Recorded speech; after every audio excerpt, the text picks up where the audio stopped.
Cette nuit-là, je me suis tenue devant la porte du ciel. L'ange m'a dit, « Ton nom a été effacé du livre de vie. » Il m'a regardé droit dans les yeux et a répété, « Ton nom a été retiré du livre de vie. » À cet instant, je suis restée figée.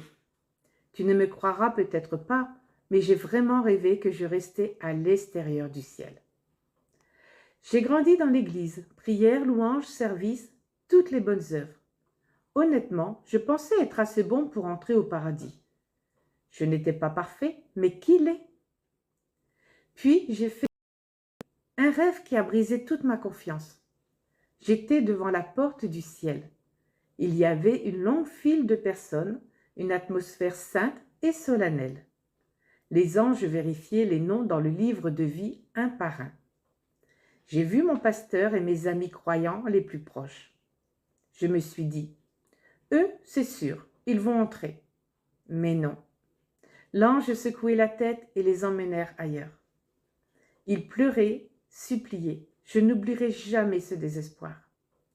Puis ce fut mon tour. J'ai avancé confiant.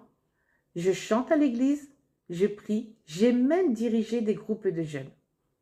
Mais l'ange m'a dit, ton nom était inscrit ici, mais il a été effacé. Je suis restée sans voix, j'ai dit, comment est-ce possible? Je crois en Jésus, je lis la Bible. Alors il a levé un objet comme un miroir et j'ai vu. Moi en train de parler mal des autres dans leur dos.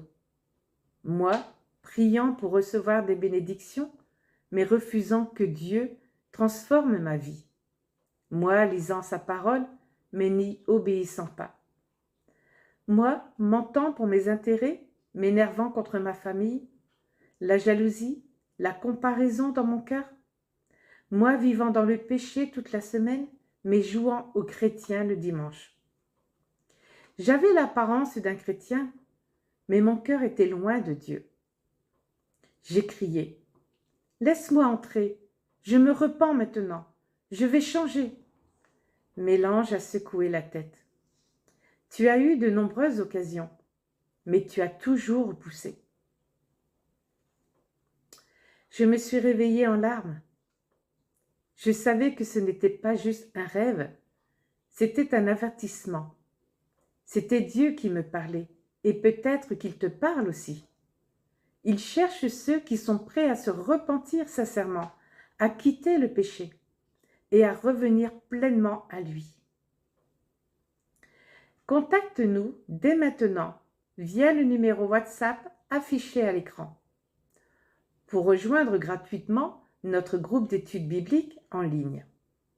Chaque soir à 20 h, nous écoutons ensemble la parole de Dieu, nous apprenons à résister aux tentations du monde, à rejeter les voies du péché, à marcher dans la vérité et à faire la volonté de Dieu, afin que nos noms soient inscrits par le Seigneur dans le livre de vie. Amen. Que Dieu vous bénisse.